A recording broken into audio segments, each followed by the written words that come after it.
Greetings, I'm Keith Klein, the host of the VentureFizz Podcast, where I interview the most fascinating people in the tech scene. This is episode 329, and today's guest is Pano Anthos, founder and managing director of XRC Ventures. I always love it when things come full circle. I first met Pano back in what I believe was 2008 when he was building Hangout Industries. I was running a recruiting firm at that point in time, and I stopped into their offices to discuss some of their hiring plans. Hangout was early to market as the company's technology was in the metaverse lane, which was very impressive, but not quite ready for consumer adoption, which still apparently seems to be the case. It was great to come full circle years later to interview Pano for the VentureFizz Podcast and get up to speed on what he's been up to in the startup circles. Inspired by a discussion with his wife about the retail industry, Pano went off to start XRC Ventures, a venture firm and startup accelerator investing in retail tech, consumer goods, and the consumer health tech sectors. The firm's portfolio includes companies like Billie, ShopShops, Fillogic, and many more. In this episode of our podcast, we cover lots of great topics, like a conversation about anti-dilution protection and why that is a very important term for entrepreneurs to understand, how Pano got into entrepreneurship by starting a company in the global trade industry, and how the early days of the internet impacted this sector, other companies that Pano has been involved in like Pantero, Hangout, and others, launching XRC Ventures and how the accelerator works, plus what makes it unique like not having a traditional cohort program, the details on the firm's opportunity and brand funds, thoughts on the Apple Vision Pro and spatial computing, and so much more. Okay, quick side note, are you exploring a new opportunity for the next step in your career? If the answer is yes, then you need to go to the VentureFizz job board. It has almost 2,000 jobs published across some of the hottest tech companies. You'll find positions at all levels of experience across all job functions, including product, engineering, sales, marketing, customer success, user experience, and more. Go to venturefizz.com/jobs to start searching. All right, without further ado, here's my interview with Pano. Pano, thanks so much for joining us. Thanks, Keith. Great to be here. Good to see you again. It's only been 20 years. Well, it's great to connect again because it was back at Hangout Industries a long time ago. And we're going to talk about that company, which is really, really, really interesting in terms of what you were doing back then. But before we get into your background story and obviously all the great things you're doing at XRC, I want to talk to you about valuations and your thoughts there. There was a podcast that you did almost 3 years ago now, where you saw what we're experiencing now in terms of valuations and how there's going to be a reset button. And you talked about this term called anti-dilution protection. That is a term I had never heard of, but I can see why that would matter, especially in a market like this. So talk about what you saw coming and why that term is super important, regardless of market conditions. Yeah, sure. Well, first of all, I experienced it firsthand. So Hangout Industries suffered from anti-dilution protection provisions in my term sheets. And so the way it works is if you do a down round where the value of the shares drops per share on a per share basis, on a pre-money basis, the investors are protected in terms of total value that they own. So if they had $10 before, they're going to get $10 worth of shares again, even though the price per share has dropped. So they essentially get all kinds of free shares. And where do those shares come from? The founder. So what happens is it's a pie of only 100%. And so it's not an even playing field on a down round. It is very, very, and now there's two types of, and this is what complicates things. There's two types of anti-dilution protection calculations. Full ratchet, which means it's 1-for-1. The investors get completely trued up and they get all these shares essentially for free. Or there's weighted average where there's some sort of like blended, kind of it reduces the pain that the founder feels. But it's not simply that the founder is worth less on a per dollar share basis. It's actually more shares are issued to the investors and the equity comes out of the founder's base. It's really, really, I wouldn't say destructive. It's there for a reason, so that founders can't give away the company or sell underneath the existing investors or give stock away. But it really, it's impactful. In fact, most venture funds, instead of doing down rounds, will just shut the company down. They'd rather write it off than play a long game of trying to hope that the company comes back. The other thing that we didn't have when in 2006 and 7, 8, 9, 10 was safe notes. So the other thing that you're seeing is in order to avoid that, come to Muhammad, Jesus, whatever you want to call it, Moses moment, you kind of defer it by creating a safe note that says, well, the cap is 20 million. And so it's a cap. It doesn't mean it's the number.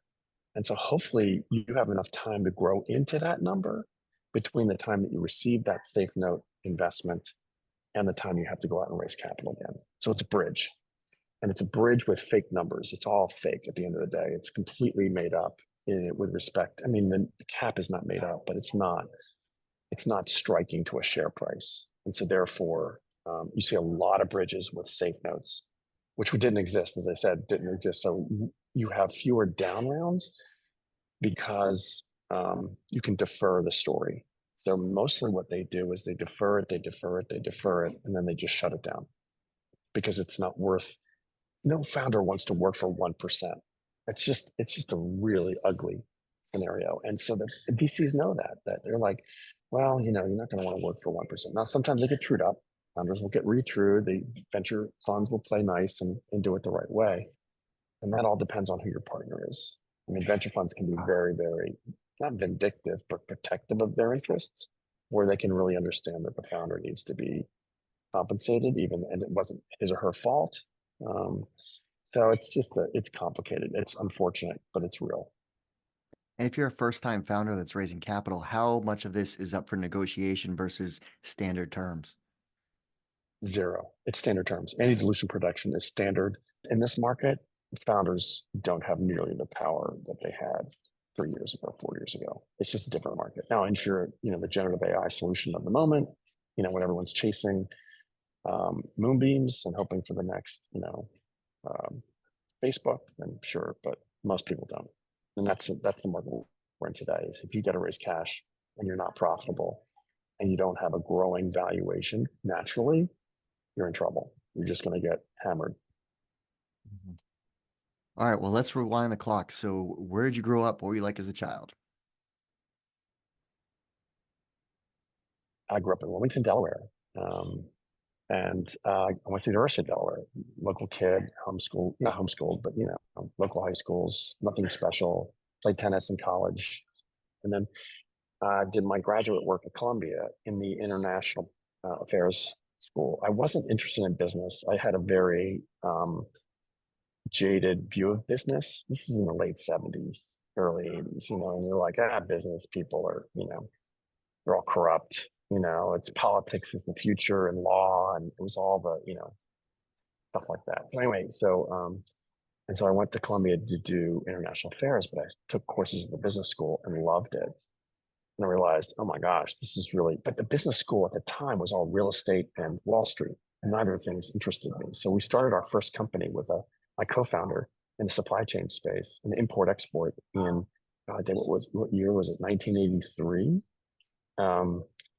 I bought the first IBM XT, an IBM XT. We thought that was amazing. Wow. It cost $10,000 to buy an IBM XT. Wow, 10,000.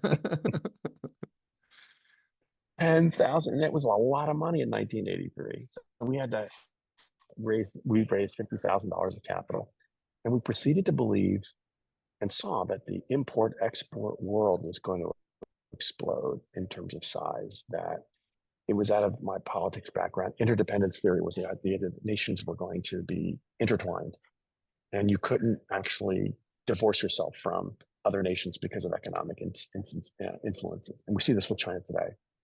We hate China, we love China.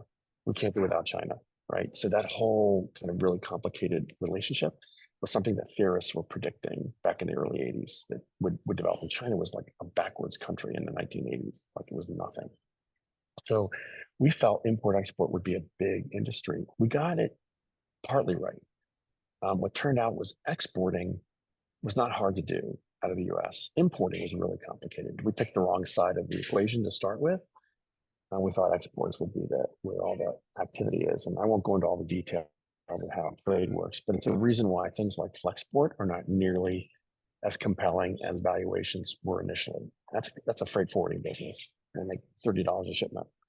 It's not a big business. It's not a great business. And you're seeing their valuations drop because this idea that they're going to automate global trade, which is what we set out to do, is much harder and much more complicated, and actually much less owned by any one party. It's a federation of things to do. So I won't go into all the details, but trade is complicated. So we believe trade was going to be big, and it has been big. Obviously, it's been huge. And we, in the late 90s, we bootstrapped it. In the late 90s, we had about 10 million in revenue. And we saw the coming internet and thought that global trade would take place on the internet. But you couldn't transact on the internet because you didn't have taxes and duties, customs issues, all the things of regulations that go on between the end, which, by the way, most consumers and most VCs have no idea what goes on. It just happens magically, right? The stuff comes into the port, it gets delivered to your door. That's all you know. You don't understand tariffs and duties and regulations and compliance issues, but there's a lot of stuff that goes on to a trade transaction.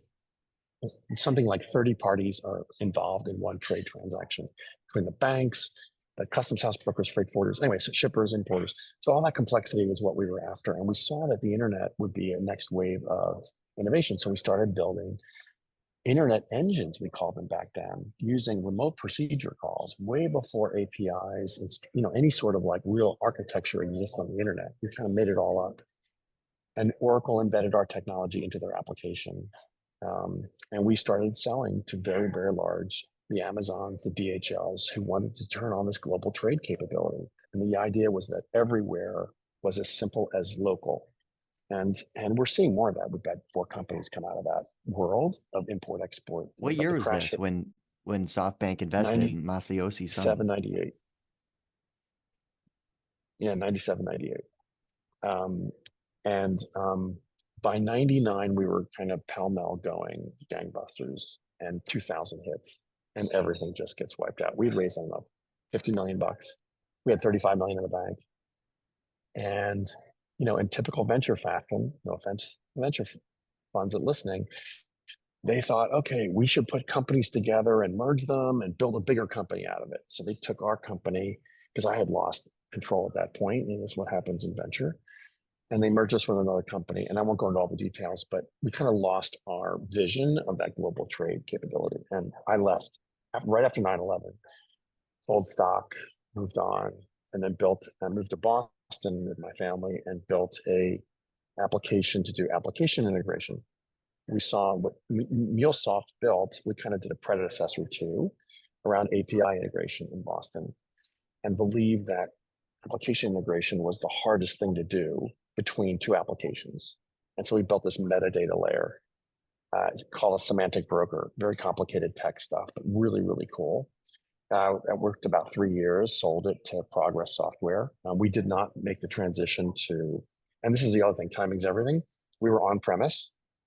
All VCs wanted to do was invest in cloud. And we looked at the cost of moving from on-premise to cloud as being significant, right? And so we sold the company instead of trying to make that migration and raise more capital. That company's done very well inside Progress. And then I got out of that and I said, I don't want to do enterprise software ever again. I'm tired of selling to enterprises, especially in that highly technical capability, because it just turns out that the CTO term and it wasn't even the chief digital officer back then, but the CTOs were not nearly as sharp that we dealt with on a day-to-day basis. Now I think it's a much different industry and different world. But anyway, so that as I didn't want to do it. So I got introduced to a MIT scientist who had built this 3D rendering of a oil rig. And he said, I want to sell this to the enterprises. They'll be able to look at something in 3D and analyze it and sit around the table, and it'll all be very cool. And I said, well, I don't think enterprises are anywhere near ready for this. In many cases, they still aren't, but they're moving in that direction. This is in 2005.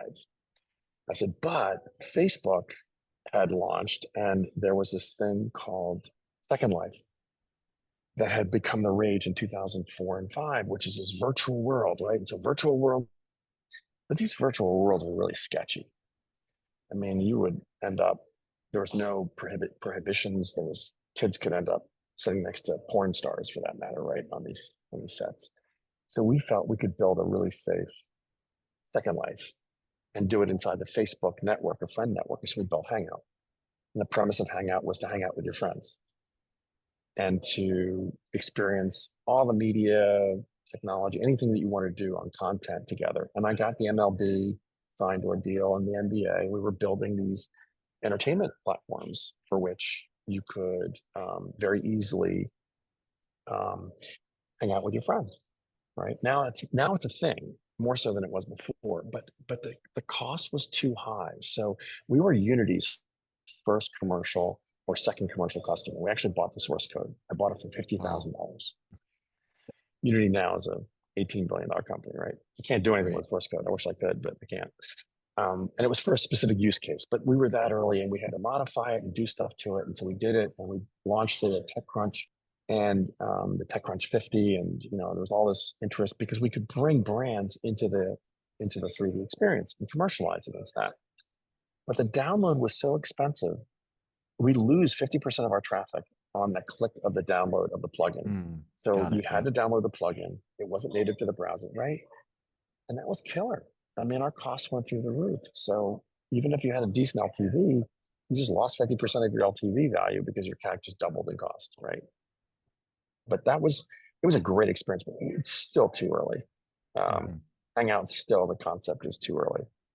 So yeah, I mean, you look what Zuckerberg would have bought us like he bought Oculus. Yeah, that would have been perfect. I mean, obviously, he's been on a mission with the metaverse, but obviously now more focused on AI, it seems. But what I thought was super interesting looking at the history of Hangout was when you did pitch at TechCrunch 50, this is 2008.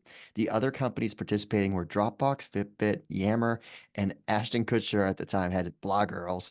And your pitch was to Chad Hurley, one of the founders of YouTube, Marissa Mayer, and obviously Google and Yahoo fame, and then Ron Conway, the legendary angel investor, which I was like, man, this is such a great history moment here. And Conway wanted to invest. He was like, you're looking for money? And I was like, no, we actually have all we need. Because it was such a visual demo. It was so compelling. You could see the future in front of you. But this is the problem that founders have and this was my problem. I could see the future often far too in the future. And venture funds don't like that. What venture funds want is a relatively short horizon to monetize the investment. Now, it could take 10 years, but they want to see growth and everything working out. That was just not going to be one of them, right? So sometimes being too early, I mean, if I have a history, it's being too early because I actually owned the trademark, Global Logistics Systems. It's a crazy trademark if you think about it, right? Anyway, so net is you can be too early, and I've been too early at least 3 times. But the next company, Gather Education. Yeah, so I didn't do that. So the interesting thing on that one is I decided not to. I advised the company. I helped build it. I got the team together, but I did not put money into it. And I told the founder, the owner, I said, look, this is a long way off. This is virtual education, right? Using the Connect and people in a room and classrooms and visuals. And I said, first of all, the education market is a terrible market to sell into because you go through all this politics, The second thing is, ironically enough, the public schools don't have a mandate to improve like they should.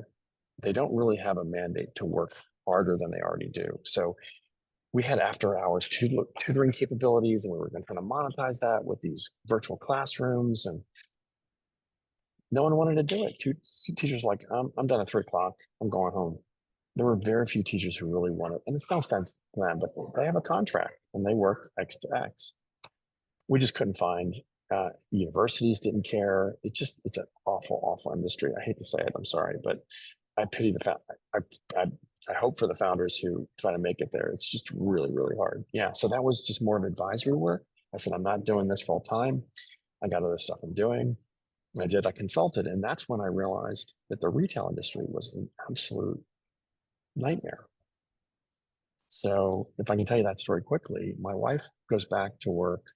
She had been the head of product for Sesame Street, which is one of the best jobs in the world back in the late 90s. And she knew all the characters. She would hang out. Oh yeah, amazing. She managed all the art and production, but mostly into soft goods. And so she owned all the soft goods business. So she stopped working and she decides to go back to work, but she doesn't want to travel to China because if you're in the apparel industry, you're traveling to China. That's your job. And so she took over a small store in Massachusetts. She just wanted to work and just kind of spend some time. And I said, you haven't been in a store in 30 plus years. What's the scoop? And she said, well, nothing's changed. I said, that's impossible. She said, no. Since I was a teenager, cash registers are the same. You do markdowns with red pens. You empty stuff out of boxes. You put stuff in the boxes. That's it. I'm like, come on. There's got to be more than that. Zero. So I thought, and then I heard a couple of other stories. I'll tell you this really quickly. Amazon had the new app in 2012. The new app, you download and you could scan an item on the image of the item or the barcode, and you could buy it off of Amazon with 2-day shipping. And I was already a Prime customer, so I went into a Bed Bath and Beyond and I tried it out, and I was blown away. So here was a toothbrush that was on $150 at Bed Bath and Beyond, which you can see where that company's on. And I bought it on Amazon, literally with a scan for $80. And I go running back to this. I was consulting at the time. And I go running back to this consulting firm, and because I was doing digital work for them, I'm like, this is insane. The showrooming thing is going to bump the entire retail industry. So they had this, one of the partners had a dinner with the CEO of Target. And the CEO was introduced to the showrooming thing. He says, what do you think? He says, oh, we're going to kill that. And that partner said, well, how are you going to do it? He says, we're going to change all the barcodes and all our products. We're going to make all the products with Target barcodes, not with every generalized barcode, which is like the stupidest thing on earth, right? The guy got fired, not shortly thereafter. By the way, Target up until 2015 was using Amazon as their e-commerce platform. Think about that. Target was using Amazon as their e-commerce platform through 2015. That's how backwards this industry was. They didn't take it seriously. They're like, yeah, e-commerce, it's like, it doesn't matter. So I just looked at all this and I said, wow, it's run by not the smartest people in the room. It hasn't changed in 30 years. I don't want to consult. That's not what I want to do. What I want to do is invest in this disruption. It's going to be an absolute, what show.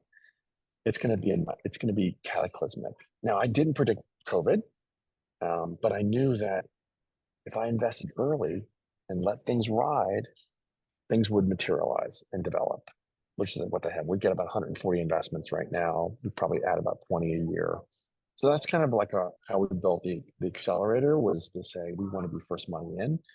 And I realized that I could never get things right timing wise. It was always too early. So if I got in really, really early, I can let it ride for 10 years and materialize and see exits.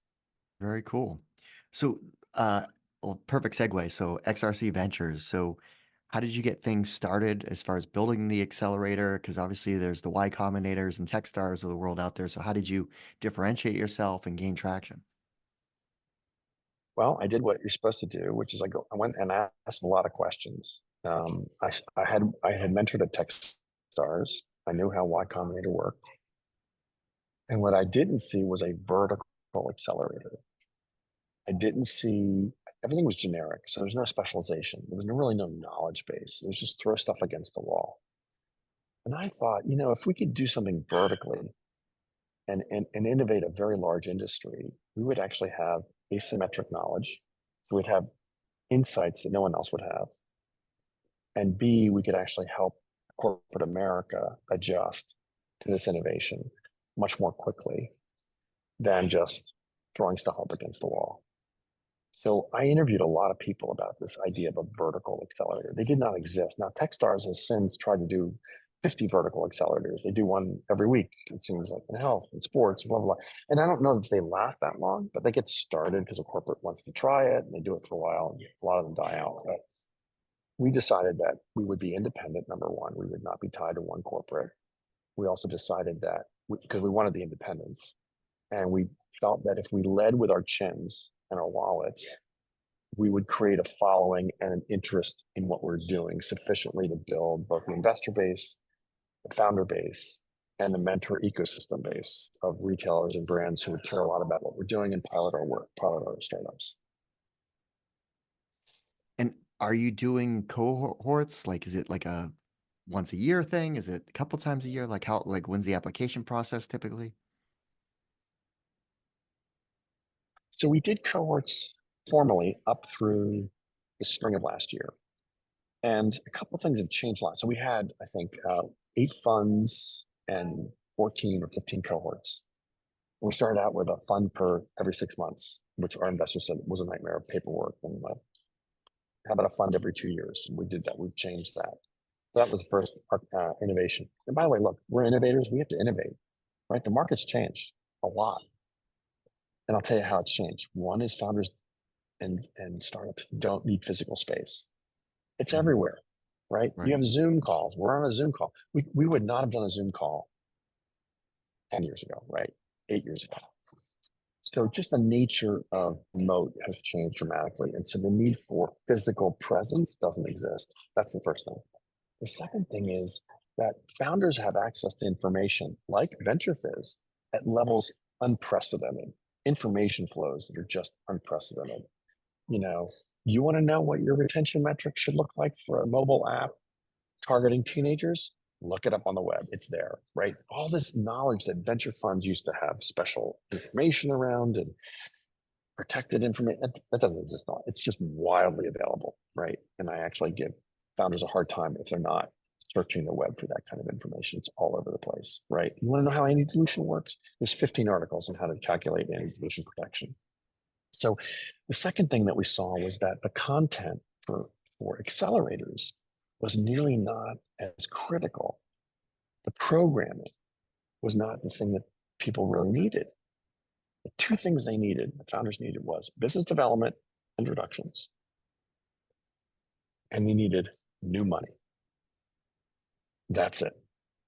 Now, Twix cup and lip is quite a jump. I mean, there's a big jump between saying you need these things and getting those things, right?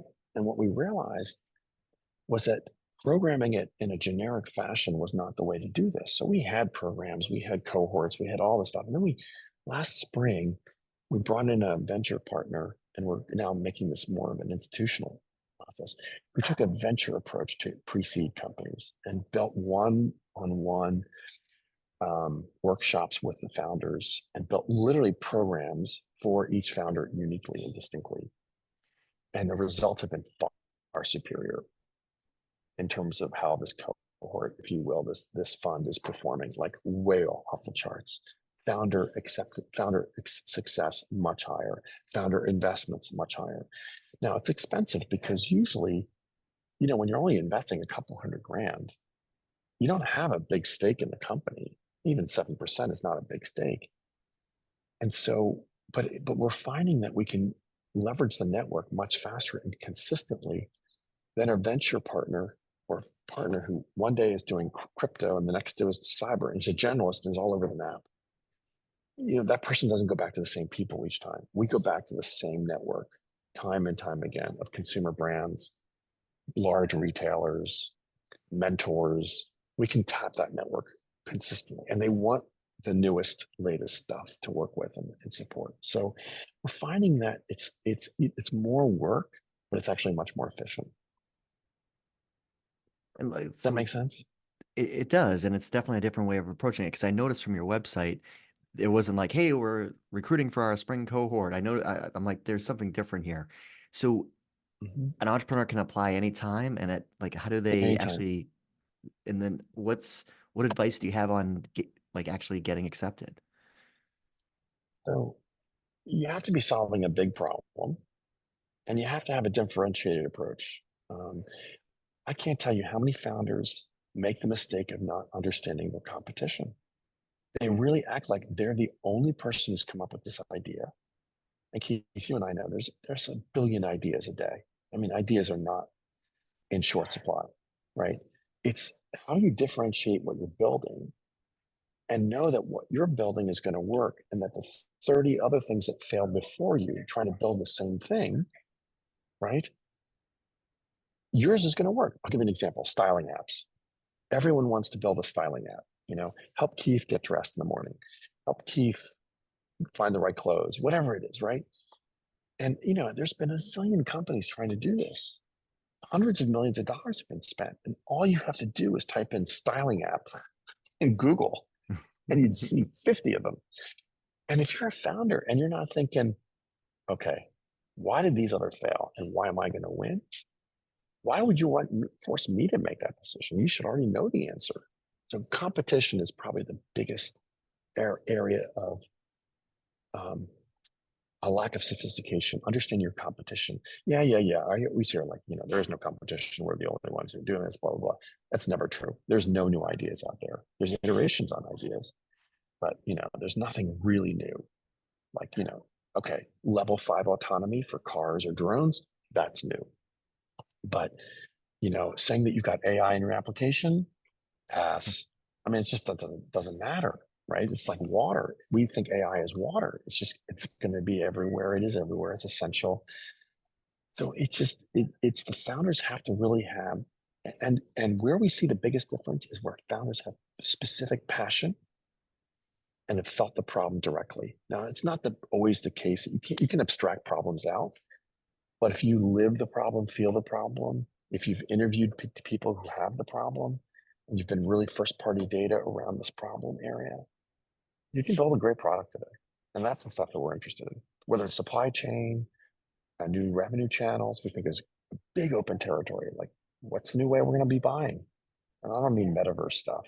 I mean, new ways of engaging with brands and how a brand's going to reach consumers. It's got to change. TikTok is probably the best example of the latest wave.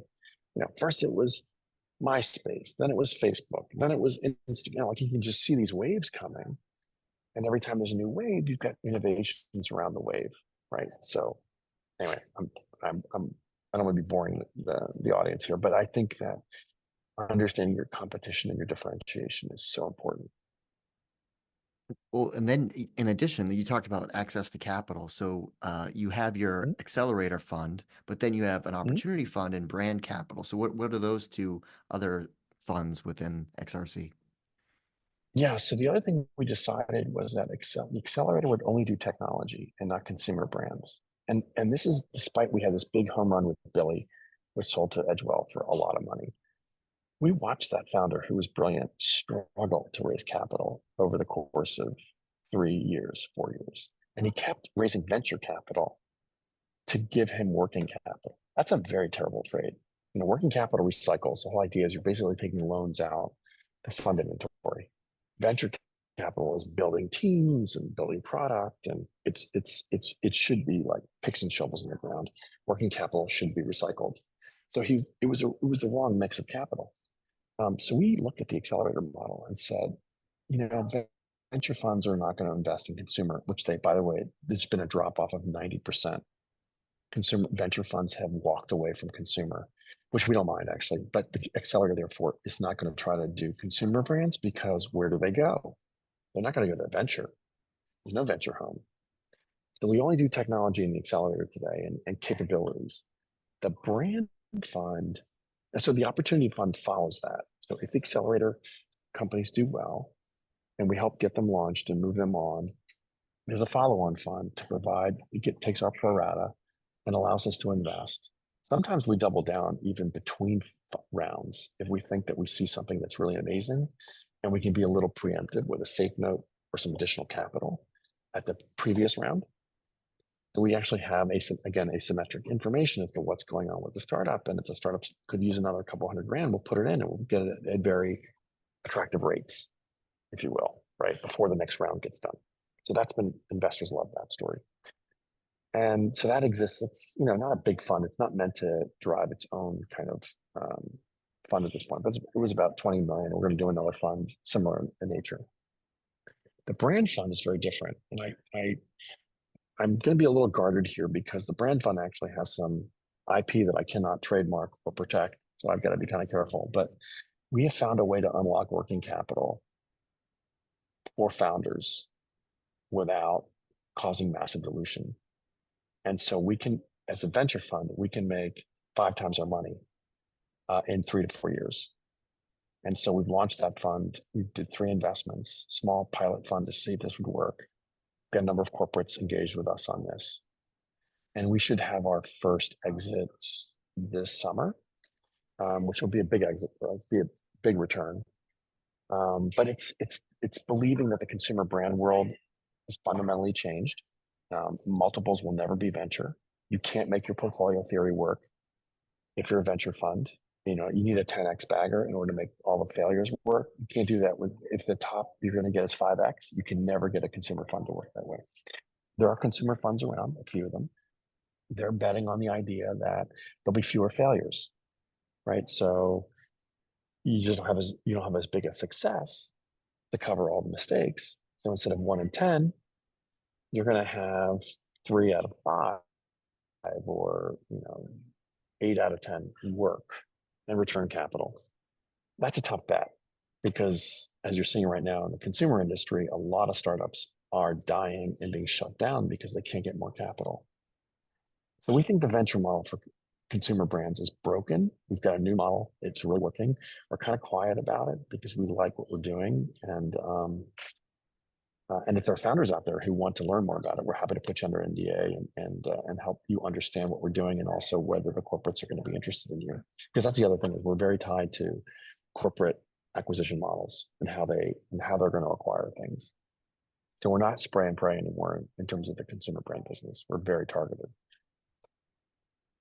One of the things that's been a theme of our conversation was ability to look ahead in the future. So you predicted trends, or at least your firm did, of AI-powered commerce in 2016, live streaming in 2017. So what are your thoughts on the use case of AI? Like you said, it's going to be, just assumed and it's water, but like kind of the early adoption for consumer as it relates to AI, that, business models that would work there. This is going to happen, but I don't think I'm going to be able to invest in it. I think it's going to be too ubiquitous. We're all going to have a butler. We're all going to have a butler. That butler, you're going to wake up in the morning, and that butler, you'll say, "Butler, what am I supposed to do today?" And he'll read your calendar. He or she will read your calendar. They will tell you, "Okay, you're meeting with an investor at 3:00. You need to be dressed like this. Here are the clothes you should wear. These are in your closet. Or you're going to a party. Tuesday night, have you thought about what you want to wear?" And you say, "I want to look stylish." Okay. And that butler will then pull out of your virtual closet 3 or 4 items, or say, you're missing something. You really need to. And this is all possible today, Keith. It's really possible, because we've got the pieces and we're just about knitting it together. And you've got some really big companies working on this, like massive funding. But the idea that you're going to be assisted day to day with your personal butler is very much happening almost in real time. Now, we have to turn that over. We have to turn that content and data over to something. But, as you mentioned, AI-powered e-commerce, we've been styling outfits since 2016. We can say, "Oh, you want to wear this? Well, these 3 other things go with that." That already exists. It's been around for almost 10 years. But we've not done it proactively, where we've said, "Oh, you're going to a party. The party is at this club. This club has a great mod kind of jazz history to it. It's jazz oriented. So you should look more jazz-like. You're not going to wear a black tie. You're going to wear a different kind of outfit. And that will be then, you'll be styled accordingly." Who doesn't want that? Right? Because the decision of what to wear is always a question. We have virtual assistants, we have all kinds of other things, but I do believe we're on the cusp of that narrative. Now that you've got a language model that can actually talk back to you. So the other issue is Alexa is just, its communication skills are very poor coming back to you. Siri, completely poor. It can understand what you're saying. Well, in fact, Siri just turned on. That's how stupid it is. So it can turn on and listen to you, but it doesn't respond well. It doesn't come back to you with a narrative that feels human. It's very stilted, right? And so that's why we're turned off by that stuff. But if it could really do that, the connected world becomes far more alive. Like, I'll give you an example. We have a coffee company called Terra Cafe. Just came out with version 2. This machine is connected. You set it up in advance. You want a cappuccino with 8 milligrams of milk, of this kind of milk, and you want 3 shots of espresso, and I want it at 6:00. It just comes out, and then you can take that customization to every Terra Cafe anywhere in the country, and just not even hit the button, it just comes out. soon it's going to like, it knows you're going to wake up at 6 o'clock because it sees the alarm and automatically just does it. You don't have to program anything. So the idea of programming stuff is going to go away. I know that sounds crazy, but it really is. I think about the consumer and how simple a life we could live if the things that we do every day or repeat or don't even think about could be just programmed for us. I mean, that's Okay, where the so future is. well, so speaking of the future, so Apple just released their Vision Pro, and I'm seeing a lot of reviews about it Mhm. on YouTube. So, what's your take on consumer spatial computing and the future of that? So it's unfortunate that Apple took the term spatial computing because spatial intelligence is a concept that we've been investing in to help stores understand what's going on the floor because retailers are blind. They really have no idea. Someone comes in, they check out. That's all they know. Any sort of spatial intelligence we think is very, very valuable. And it's going to bring a lot of intelligence to the physical world, which we're super excited about. So we see a lot happening there. Spatial computing, it's a gimmick, honestly. I mean, you probably saw the video where that guy was in his autonomous Tesla and he was typing on his Vision Pro while he's driving down the road, and the whatever the Highway Safety Administration said, "Do not do this." Yeah, do not. It's a gimmick, dude. It's a gimmick. It's at the end of the day, like you're not going to walk around with a headset on that looks like, worse than ski goggles. Do you know anyone who walks? I mean, no one's going to do that except a few geeks for a little while, and they're going to get bored and they're going to toss it aside and say, next wave. I mean, it it's got even a more limited subset than the Palm Pilot did. I used the Palm Pilot. I love my Palm Pilot until, of course, the iPhone came out. But because it did something for me, it increased my productivity. That thing is not going to increase anyone's productivity, right? It's a gimmick, an entertainment device. And even there, like if you want to watch a movie and you're with your family, everyone's going to be wearing a headset. Right? That's the dumbest thing I've ever heard, right? So it's just the use cases are just so bizarre at this point that I have very little feeling. And if you look at what Mark, as you said, Meta has pushed out the metaverse now. Yeah, we're committed to it, but AI, because let's be practical. AI's got far more near-term impact, far more impact. So I'm just not a big fan. It's just not realistic. It's fine to experiment. All right, what are 3 apps that you can't live without? Yeah, I've been thinking about that. I can't live with my Delta flight app because I book flights almost every week on that phone, and it's really, really good. Whether it's notifications or whatever, I find that to be a daily occurrence. I really love that. Obviously, Wall Street Journal, New York Times, it's super valuable just in terms of staying informed. Um, I use the LinkedIn app a lot because actually it's staggering how many connections I get requests per day, which is fun. Some of them are completely useless, right? Obviously. I don't have like I don't spend time on TikTok. I do reels or I do other ways of just staying abreast.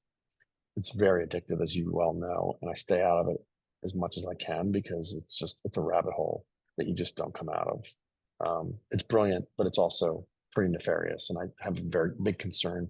When we built Hangout, it was a safe space for teenagers. And we really have lost safe spaces for kids. I'm very concerned about what the impact of social media on our kids. And I'm not trying to be, Pollyanna here. We see it, right? If you've ever gone down the rabbit hole of TikTok and you 2 hours later, like, what just happened to my morning or day or evening? You realize that there's very little productive value comes out of that compared to say 2 hours reading a book. Anyway, I'm not trying to sound like old fashioned here, but No, I I don't get it though. I try to stay. Yeah. Like all the I deleted all the apps. Like I never was on TikTok, but Facebook and Instagram and I just Twitter, like I deleted them all off my phone, except LinkedIn because that's business. But Mhm. if I need to go on those apps, I actually physically have to log in through the browser. So it's like it's a step, it's a process. It's not an Exactly. easy Right. click of an Right. app. So yeah, I get it. Yeah. I mean, I use Uber all the time. I mean, for utility, things like Uber, I'm using constantly. Obviously, there's just utility apps where that's how you function today, right? You wouldn't think of hailing a yellow cab in New York City anymore and waiting around for a cab, right? You just don't even think about that. So I think apps that are utility oriented are hugely impactful. Your point. But content, to your point, I tend to use Reddit for topics that I'm after. I don't just go browsing Reddit, right? So I find that I'm much more interested in the topics and then drill into that. Okay, now since we're going deep on different tech and the Vision Pro stuff, what about the Rabbit? The Rabbit R1 do you think there's Yeah. a I'm fascinated by any sort of, but again, too early in my opinion, both the Rabbit and the other product, I can't remember the name of it because I haven't spent much time with the lapel, the pin.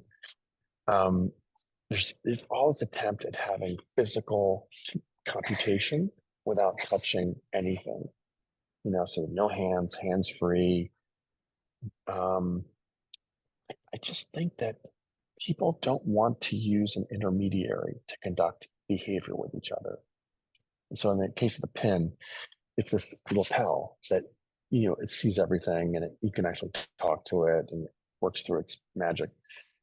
I can't remember the name of it. I'm sorry. But I do believe that we are going to move to more and more to a hands-free world. There's no question.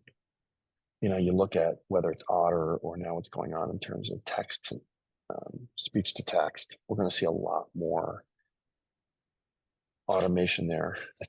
Also with autonomy, we're investors in autonomous drones. We believe that the computer vision world is going to be very much impacted, but I think the personal instrumentation, I just don't see it. It's not the iPhone. If you think about breakthroughs, right? It's just not the iPhone. There are big shifts that took place. I'm looking forward to what the next one will be, but it's going to be a ways off. And I think it will be on our head. I think it'll be glasses, but it'll be just normal glasses that we wear. And you won't even know you're wearing them. And no one will know you're wearing them. That's just a thought. The other thing I've seen also, I really like, so we're doing a lot in healthcare. And we're seeing more and more little devices that are miniaturized that are part of your normal daily wear. So the smart clothing world, smart appliance world, smart everything world, where it's just part of your. We've seen some really interesting tech where the earring stub has sensors in it that will actually help women understand their ovulation cycles and such automatically because there's no temperature check. It just happens automatically. And so we're looking for what we call painless, effortless monitoring, right? The Oura Ring is a great example. You just wear the ring, it just works, right? You don't do anything. Whereas the Apple Watch is a lot of work. So you got to charge it, you got to do this, you got to do that. It's a ton of work. So you got your people who use it. I use it as a watch. I really don't spend time checking my heart rate that often and such. But I do think that we're getting to a point where the physical world is going to merge with the virtual, and that physical devices like the ones you're describing, the Rabbit, will be more inclusive of our computing behavior. I don't believe in implants though. I think that's crossing a line. Yeah. I know a couple guys who invest in the implanting of, brain stuff or whatever. And that to me is crossing the chips and implanting your skin. That's a different level of commitment. I'm not there. I can't say I'm gonna want to see that Cyberman situation. It seems a little overboard. Agreed. Right. All right, what's but a it's typical possible. Neuralink is it's becoming very possible, yes.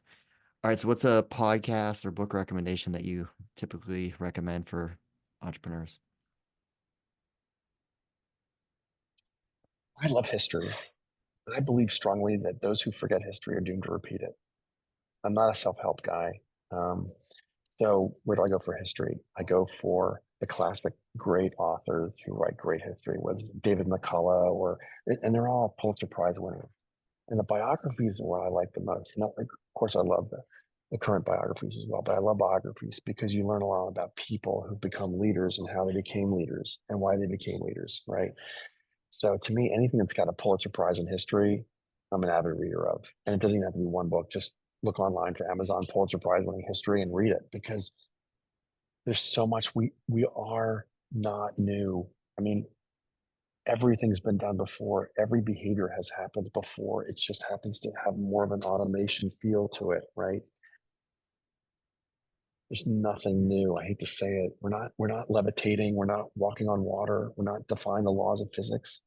And I think if we would learn history, we'd have a far better environment we're in. It's a mess, obviously, and we don't need to go into politics of it all. But the animosity between, and by the way, that animosity existed. In the late 1700s, we had warring tribes. I mean, yellow journalism. There's incredible aspersions being cast all over the place, right, between parties. So it's not new, right? But we got past it. Now, how do we get past it again? Because we're just not in a great place.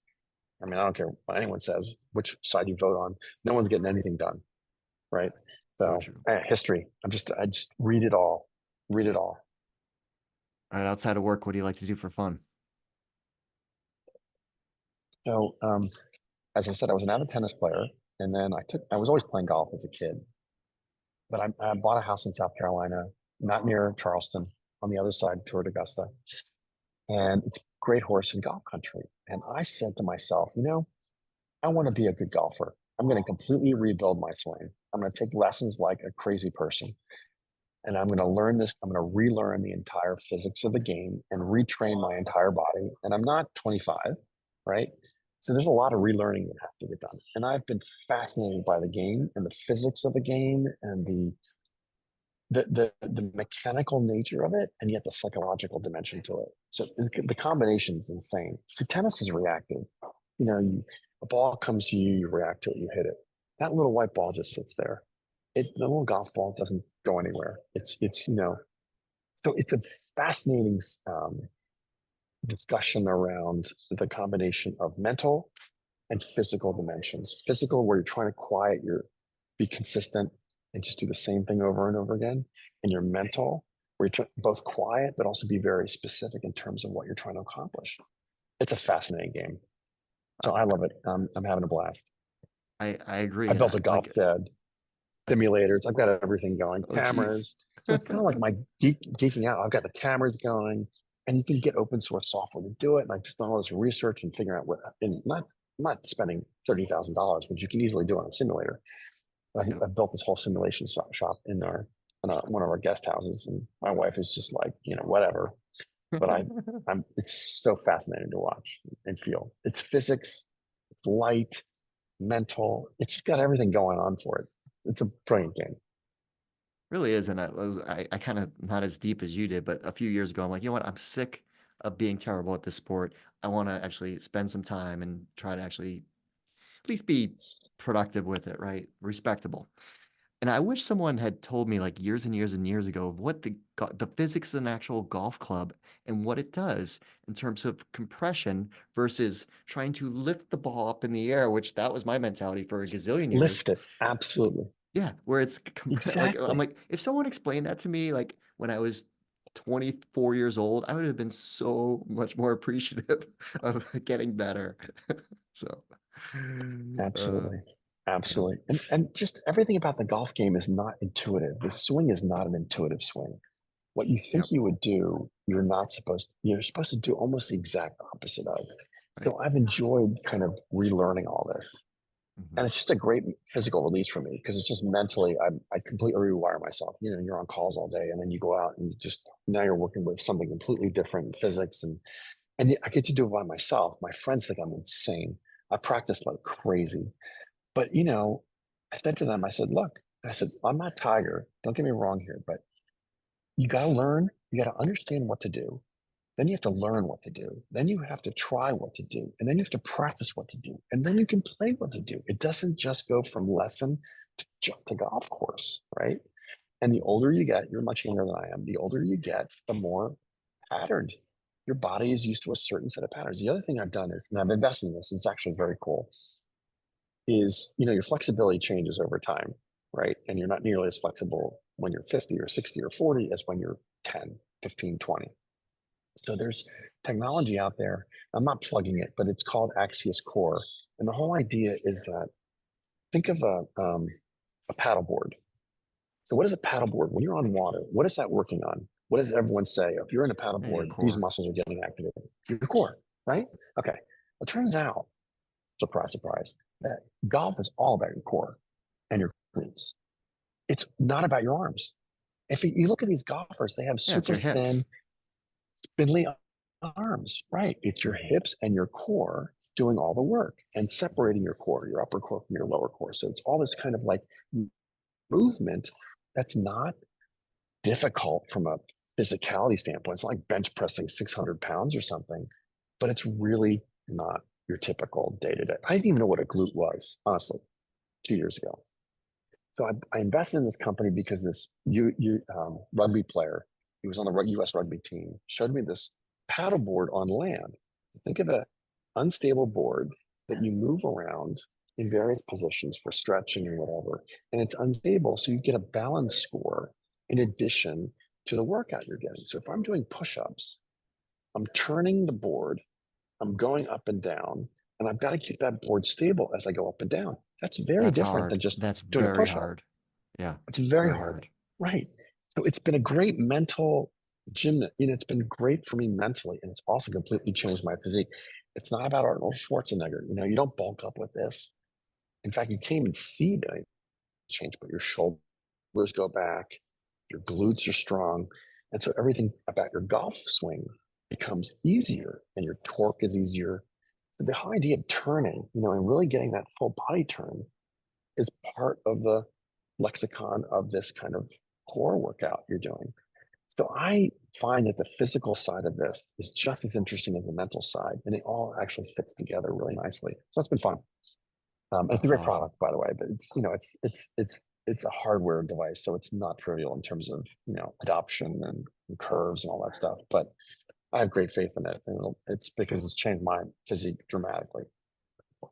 Anyway, cool. Sorry for the plug. It's not meant to you. Well, I'll definitely check it out because it sounds very interesting. Just because I do agree with that type of being physically core fit and having that balance is definitely something that's really important. So, well, thanks so much for taking the time, Pano, to walk us through your background, all the great companies, and obviously all the work that you're doing with XRC Ventures and your team. Thank you, Keith. It's been great to be here and great to see you again. It's been too many years.